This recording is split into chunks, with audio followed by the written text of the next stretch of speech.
અંબાલાલ પટેલની આ સિઝનની સૌથી ખતરનાક આગાહી, એપ્રિલમાં ભયંકર રીતે પલટાશે વાતાવરણ. નવી આગાહી ગુજરાતમાં ચિંતા બેસાડી શકે છે. જી હા, કારણ કે ગુજરાત અને દેશમાં કાળઝાળ ગરમીએ કહેર વર્તાવ્યો છે. મોટાભાગના શહેરોમાં બપોરે અગનભઠ્ઠી બની રહ્યા છે. ત્યારે અંબાલાલ પટેલે એપ્રિલ મહિનાની સૌથી ભયંકર આગાહી વ્યક્ત કરી છે. આ આગાહી શું છે તેના વિશે વિસ્તારથી વાત કરીએ. જો તમે પણ ગુજરાતની પડે પડની અપડેટ મેળવવા ઈચ્છતા હો તો હમણાં જ આ ચેનલને સબસ્ક્રાઇબ કરો અને સાથે સાથે કમેન્ટમાં આપેલી લિંક ઉપર ક્લિક કરીને ખાસ આપણા વોટ્સએપ ગ્રુપમાં જોડાવવાનું ચૂકશો નહીં. નમસ્કાર, તમારા બધાનું સ્વાગત છે ધ કાજલ સુવા યુટ્યુબ ચેનલ ઉપર. સૌરાષ્ટ્ર અને કચ્છમાં ભીષણ ગરમીએ લોકોને અકળાવ્યા છે. ગુજરાતમાં હજુ ગરમી વધવાની આગાહી કરાઈ છે.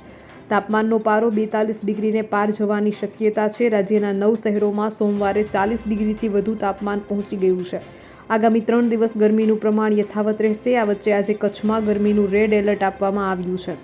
અંબાલાલ પટેલે આ સિઝનની સૌથી ખતરનાક આગાહી કરી છે. તેમાં તેમણે જણાવ્યું છે કે 11 એપ્રિલ સુધી ગુજરાતના વાતાવરણમાં પલટો આવશે. ગુજરાતના કેટલાક ભાગોમાં કમોસમી વરસાદની શક્યતા છે. દક્ષિણ ગુજરાત અને દક્ષિણ સૌરાષ્ટ્ર, પૂર્વ ગુજરાતના કેટલાક ભાગોમાં ગાજવીજ સાથે વરસાદની આગાહી છે. તો 10 થી 13 એપ્રિલમાં ભારે પવન ફૂંકાવાની પણ શક્યતા વ્યક્ત કરી છે.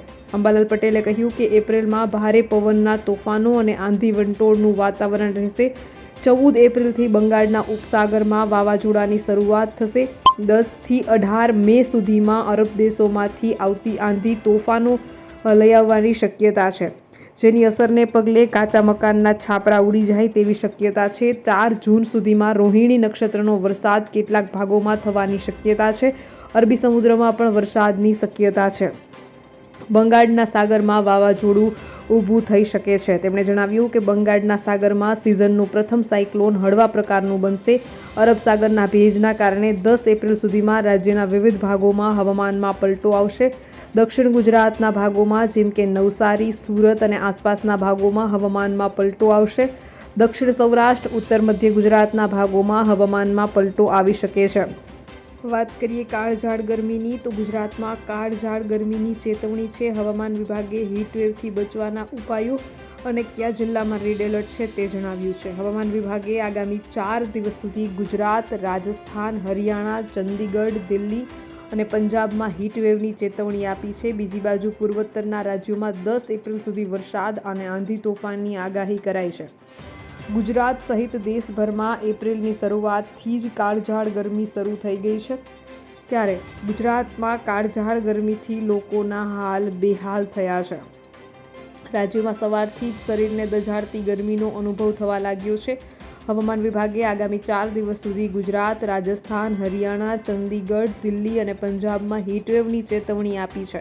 બીજી બાજુ પૂર્વોત્તરના રાજ્યોમાં 10 એપ્રિલ સુધી જે છે પૂર્વોત્તરના રાજ્યોમાં વરસાદની આગાહી વ્યક્ત કરવામાં આવી છે. આંધી તોફાનની પણ આગાહી કરાઈ છે. બંગાળની ખાડીમાં સાયક્લોનિક સર્ક્યુલેશન, વરસાદ લાવતી સિસ્ટમ, લો પ્રેશરની અસર છે, જેના પગલે 13મી એપ્રિલ સુધીમાં છૂટાછવાયા સ્થળોએ એકમાત્ર ગુજરાત અને સૌરાષ્ટ્રને બાદ કરતા તમામ રાજ્યોમાં માવઠાની આગાહી છે. ગુજરાતમાં માવઠું નહીં પરંતુ કાળઝાળ ગરમીની વણઝાર થવાની આગાહી છે.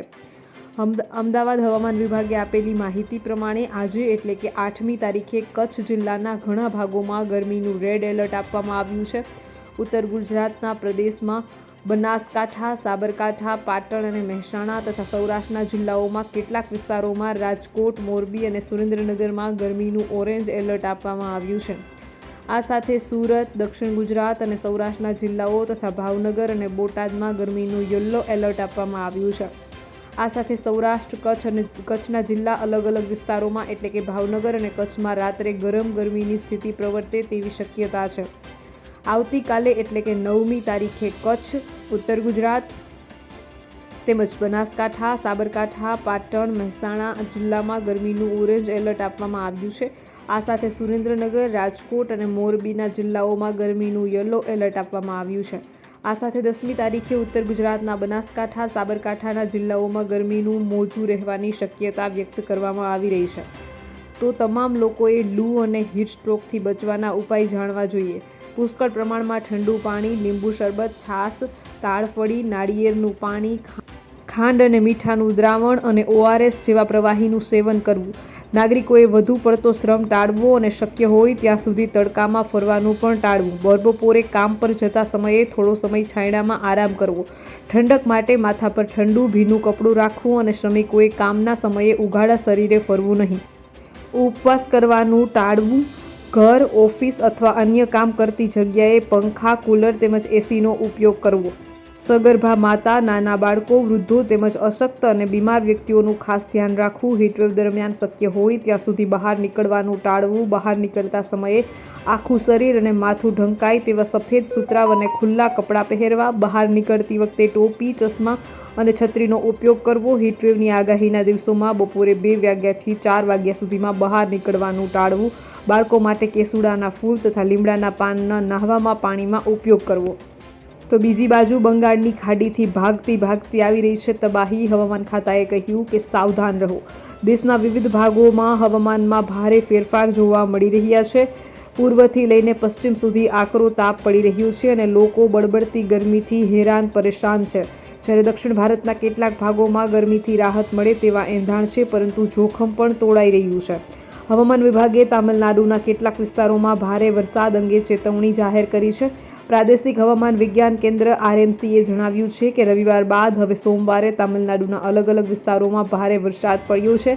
IMDએ બંગાળની ખાડીના દક્ષિણ પૂર્વમાં ચક્રવાત અનુકૂળ જે મોસમી હાલત બની રહ્યા છે તેને પગલે ભારે વરસાદની આગાહી કરી છે. IMD મુજબ કોઇમ્બતુરની સાથે નીલગિરી, થેની, ડિંડીગુલ અને તેનકાસી જિલ્લાઓ માટે યલો એલર્ટ જાહેર કરાયું છે. રવિવારે રાજ્યના અનેક ભાગોમાં ગાજવીજ સાથે વરસાદ અને વીજળીના કડાકા ભડાકા તથા ભારે પવન સાથે વરસાદ નોંધાયો છે.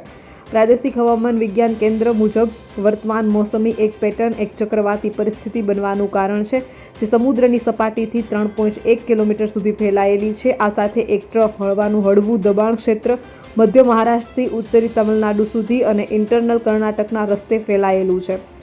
દક્ષિણ પૂર્વ બંગાળની ખાડી અને તેના આસપાસના વિસ્તારોમાં પણ એક હળવા દબાણનું ટ્રફ વરસાદમાં યોગદાન આપી રહ્યું છે. દક્ષિણ તમિલનાડુમાં 5 એપ્રિલના રોજ ભારે વરસાદ પડ્યો. તિરુપુર ઉત્તરમાં 11 સેમી વરસાદ નોંધાયો, જ્યારે કન્યાકુમારીના કોઝીપુર વિલયમાં 19 સેમી વરસાદ પડ્યો છે. આ ઉપરાંત ચેન્નઈમાં રવિવારે વાદળો છવાયેલા રહ્યા હતા. તાપમાનની વાત કરીએ તો હવામાન વૈજ્ઞાનિકોએ કહ્યું કે તામિલનાડુ પર પહેલાં બનેલું ચક્રવાતી દબાણ નબળું પડ્યું છે. આગામી 2 દિવસમાં મહત્તમ તાપમાનમાં કોઈ ખાસ ફેરફારની આશા નથી. જોકે 7 થી 9 એપ્રિલ વચ્ચે તામિલનાડુ, પુડુચેરી અને કરાઈકલમાં અલગ અલગ વિસ્તારોમાં 2 થી 3 ડિગ્રી સેલ્સિયસ તાપમાનના વધારાની આશા છે. આ સમયગાળા દરમિયાન દિવસનું તાપમાન વધી શકે છે. તમિલનાડુમાં હાલ ચાલી રહેલા પૂર્વોત્તર મોન્સૂન દરમિયાન મોસમી સરેરાશથી વધુ વરસાદ પડ્યો છે. રાજ્યમાં 447 મીમી વરસાદ નોંધાયો, જે હવામાનમાં ધારાધોરણ મુજબ 393 મીમીથી વધુ છે. ફક્ત ચેન્નઈમાં 845 મીમી વરસાદ પડ્યો છે, જે સરેરાશથી 16% વધુ છે. હાલ રાજકોટ અગનભઠ્ઠી બંધ્યું છે. તાપમાનનો પારો 44.2 ડિગ્રીએ પહોંચ્યો છે. અમદાવાદ સહિત 10 શહેરમાં 40 ડિગ્રીથી વધુ ગરમી નોંધાતા લોકો અકળાયા છે. રાજ્યમાં હીટવેવની આગાહી વચ્ચે આજે પણ કચ્છ, સૌરાષ્ટ્ર અને ઉત્તર ગુજરાતના જિલ્લાઓમાં આકાશમાંથી જાણે આગ વરસી હતી. રાજકોટ શહેરમાં 44.2 ડિગ્રી તાપમાનનો પારો પહોંચતા લોકો અકળાયા હતા. એ સિવાય 10 સેન્ટર પર ગરમીનો પારો 40 ડિગ્રીને પાર પહોંચ્યો છે. સુરેન્દ્રનગરમાં 44 ડિગ્રી, અમદાવાદમાં 42.9 ડિગ્રી, અમરેલીમાં 43.8 ડિગ્રી, વડોદરામાં 41.6 ડિગ્રી, ભાવનગરમાં 40.7 ડિગ્રી, ભુજમાં 42.9 ડિગ્રી, ડીસામાં 43.2 ડિગ્રી, દીવમાં 33.8 ડિગ્રી, દ્વારકામાં 31.7 ડિગ્રી, ગાંધીનગરમાં 42.9 ડિગ્રી, કંડલામાં 38.5 ડિગ્રી, નલિયામાં 38.2 ડિગ્રી, ઓખામાં 33 ડિગ્રી, પોરબંદરમાં 38 ડિગ્રી, જ્યારે રાજકોટમાં 44 ડિગ્રી, સુરતમાં 40 ડિગ્રી, વેરાવળમાં 36 ડિગ્રી તાપમાન નોંધાયું છે. તો બસ આજના વિડીયોમાં એટલું જ. જલ્દી જ મળીશું એક નવા વિડીયોની સાથે. ત્યાં સુધી જોતા રહો ધ કાજલ સુવા યુટ્યુબ ચેનલ. નમસ્કાર.